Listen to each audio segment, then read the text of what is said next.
বেশি আটার সাথে একটু পেঁয়াজ, একটু রসুন এবং আদা বাটা দিয়ে ব্যাটারটা বানিয়ে নিলাম। এর ভিতর মরিচ কুচি এবং পেঁয়াজ কুচি দিলাম।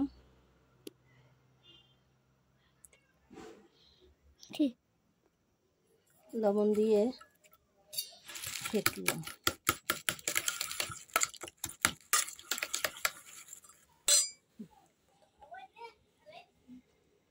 ব্যাটার থেকে সবগুলো নিয়ে দিচ্ছি, সেই মিশ্রণে দিয়ে দেব।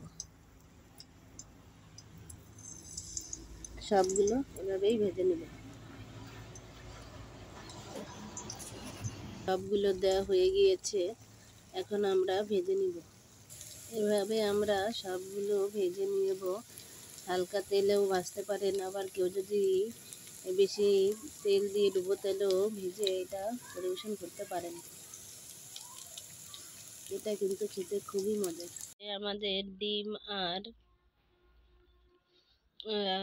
আটার সুন্দর একটা রেসিপি। এটা আপনারা সকালে বাচ্চাদের টিফিনও দিতে পারবেন, আবার বিকেলে নাস্তাও খেতে পারবেন। অনেক মজার এবং পুষ্টিকর একটা খাবার।